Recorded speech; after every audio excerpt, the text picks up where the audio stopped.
Olá, eu me chamo Alexandre Martins e hoje a gente vai falar um pouco sobre fundamentos do som. A gente vai direto de definição, tá? O som é uma perturbação em um meio elástico. Esquisito? Vem comigo, vamos trabalhar uma analogia para que isso fique um pouco menos acadêmico. Imagina uma fila em que todas as pessoas estão de mãos dadas, estão uma de lado para a outra, e alguém empurra a última pessoa lá da fila. Essa última pessoa, quando ela é empurrada, ela se move em direção à penúltima pessoa. A penúltima pessoa recebe o empurrão da última e se desloca em direção à antepenúltima, que vai receber esse empurrão e vai se deslocar e vai empurrar a próxima, a próxima, a próxima, a próxima e por aí vai. Esse empurrão, propriamente dito, é a perturbação. E essas pessoas que estão de braços dados e não se soltam são o meio elástico. Agora que isso ficou um pouquinho mais claro para entender, vamos trabalhar uma analogia um pouquinho mais elaborada. Imagina uma bacia cheia de água, uma bacia grande cheia de água. Eu vou pegar uma pedra e eu vou soltar no meio dessa bacia. Assim que a pedra bater na água, o que a gente vai observar são que desse ponto onde a água bateu, vão começar a formar círculos que vão aumentando de tamanho. Vários círculos que aumentam de tamanho. Esses círculos são a visualização de compressões e descompressões no meio elástico, que no caso é a água. E a perturbação no meio elástico foi o fato da pedra bater na superfície da água. Eu gosto muito de usar essa analogia da água, da pedra batendo na água, porque a gente consegue visualizar essas compressões e essas descompressões, que é a perturbação no meio elástico. E agora que a gente consegue enxergar um pouquinho melhor isso, vamos para a parte mais prática, que é no ar, que é onde o som na maioria das vezes ocorre. Quando eu estalo os meus dedos, eu causo uma fricção entre os meus dedos, uma força mecânica, e eu gero uma perturbação no meio elástico. Qual que é o meio elástico aqui? É o ar. São várias moléculas de ar que estão em volta, que estão aqui na sala. Quando eu estalo os dedos, eu comprimo as moléculas de ar, que comprime a que está em volta, que comprime a que está em volta, que comprime a que está em volta. Só que essa molécula que expandiu, ela vai voltar, e quando ela volta, ela puxa a outra que está em volta, a outra que está em volta, a outra que está em volta. E isso é o fenômeno do som. Esse movimento de comprimir e descomprimir, até voltar ao ponto neutro, ou seja, ela estava aqui no pontinho neutro dela, ela recebeu uma compressão, ela voltou, fez uma descompressão completa e voltou para o ponto neutro. Esse movimento de ir, voltar e chegar no zero de novo, a gente dá o nome de um ciclo.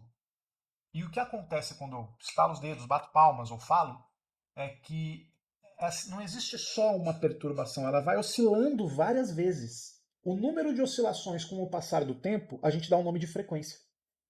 E a gente mede a frequência com uma unidade de medida que vocês já devem ter ouvido falar, que é o Hertz. H maiúsculo, Z minúsculo.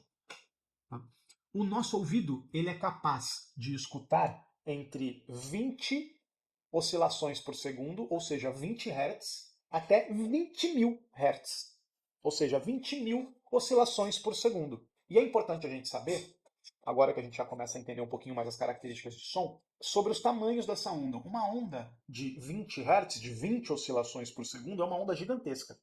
E são as ondas mais graves que a gente consegue perceber. Então ela oscila 20 vezes por segundo e ela tem um tamanho aproximado de 17 metros. Já a onda de 20 mil Hz, de 20 mil ciclos por segundo, é uma onda que vibra muito rápido, é uma oscilação muito rápida. E por ela ser uma oscilação muito rápida, ela chega a ter 17 milímetros. Então a gente tem esses dois tamanhos, entre o mínimo e o máximo de tamanho de onda, que o nosso ouvido é capaz de interpretar.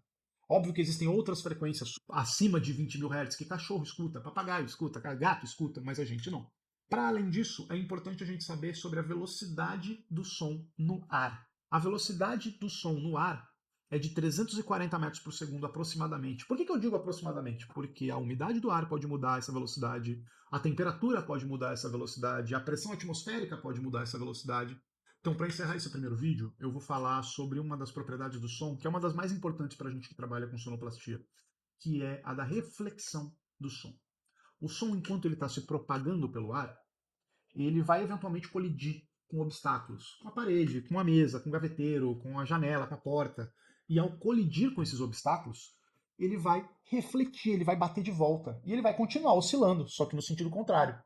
Então esse som que foi refletido, ele vai bater de encontro com o sinal original, com esse som original que ainda está indo para a parede. Eles vão se encontrar. E aí a gente precisa entender que podem acontecer duas coisas. Esse sinal pode acontecer, o sinal original está comprimindo e descomprimindo aqui, e ele vai encontrar com outro comprimindo e descomprimindo no sentido contrário. Se os dois se encontrarem enquanto eles estão em compressão ou em descompressão ao mesmo tempo, eles estão na mesma fase. E aí, o que vai acontecer é que aquela frequência vai se amplificar. Agora, se eles estiverem, enquanto um está se comprimindo, o outro está descomprimindo, eles vão estar fora de fase. E a tendência é que esse som se degrade muito. Na teoria, eles acabam até se anulando. Difícil na prática isso acontecer integralmente, mas na teoria eles vão se cancelar, porque enquanto está puxando, outro está empurrando. E isso é muito importante quando a gente vai trabalhar com posicionamento de caixas, principalmente PA somado com retorno para os atores, ou quando a gente trabalha com posicionamento de microfones. Isso é fundamental para ter um bom som. Esse foi o primeiro vídeo, eu espero que vocês tenham gostado. Vamos para o próximo.